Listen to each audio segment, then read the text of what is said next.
अब खबर लखनऊ से है, जहां उत्तर प्रदेश विधानसभा में कांग्रेस पार्टी की विधायक आराधना मिश्रा मोना ने आज प्रदेश की योगी सरकार पर तीखा हमला करते हुए कहा है कि सरकार का दावा 8 साल का बेमिसाल होना केवल एक ढकोसला साबित हो रहा है। उन्होंने राज्य में अपराधों की बढ़ती संख्या और सरकार की असंवेदनशीलता को लेकर गंभीर सवाल उठाए हैं।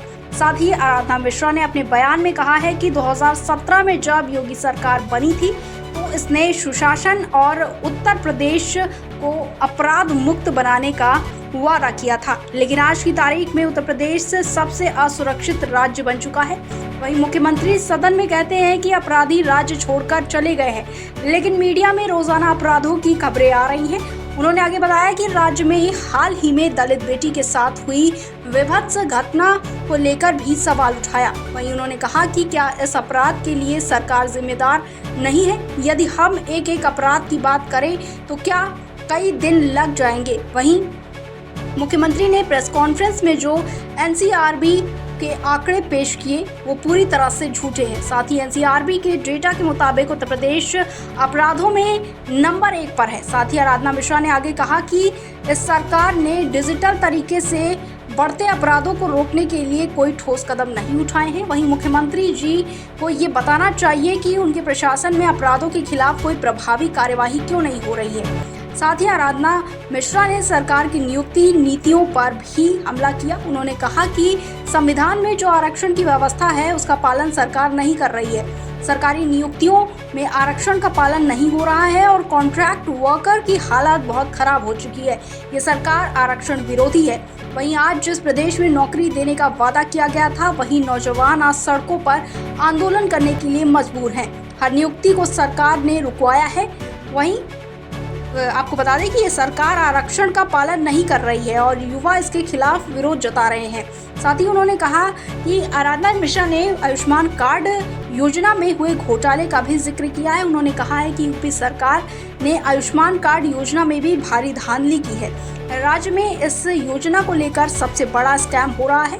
वहीं मुख्यमंत्री जी ये बताने से चूक गए कि आयुष्मान कार्ड योजना में सरकार ने कितनी धांधली की। स्वास्थ्य विभाग को सरकार बजट नहीं दे रही है, जबकि ये योजना स्वास्थ्य सेवाओं को बेहतर बनाने के लिए बनाई गई थी। अगर सरकार स्वास्थ्य सेवाओं में सुधार चाहती है तो उसे इस विभाग के लिए बजट जारी करना चाहिए।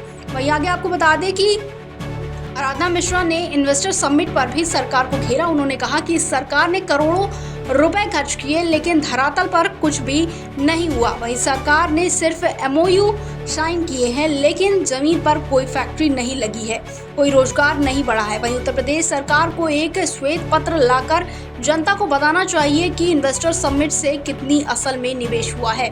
ये सरकार केवल मीडिया को दिखाने के लिए योजनाएं बनाती है, लेकिन जमीनी स्तर पर कोई काम नहीं करती। वहीं आगे आपको बता दें कि आराधना मिश्रा ने राज्य की वित्तीय हालत पर भी गंभीर चिंताएं जताई हैं।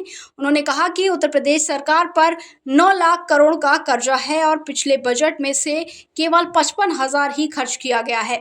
वहीं ये सरकार आर्थिक मोर्चों पर भी पूरी तरह से असफल रही है। साथ ही उत्तर प्रदेश में कोई ठोस सुधार नहीं हो रहा है। वहीं ये सरकार हर मोर्चे पर विफल साबित हुई है। अगर प्रदेश में बदलाव लाना है तो एक नई नीति और मजबूत नेतृत्व की जरूरत है। वहीं राज्य के युवा, किसान और आम जनता अब जाग चुकी है और वो सरकार से जवाब मांगने के लिए तैयार है।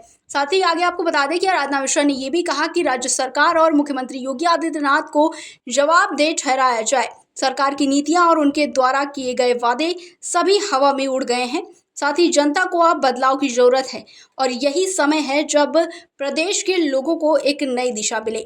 लखनऊ से संवाददाता निखिल रस्तोगी की रिपोर्ट। उसमें भी उत्तर प्रदेश नंबर 1 पे है और ये मैं आपको डेटा के साथ, इसको आप चाहिएगा तो वेरीफाई कर लीजिएगा।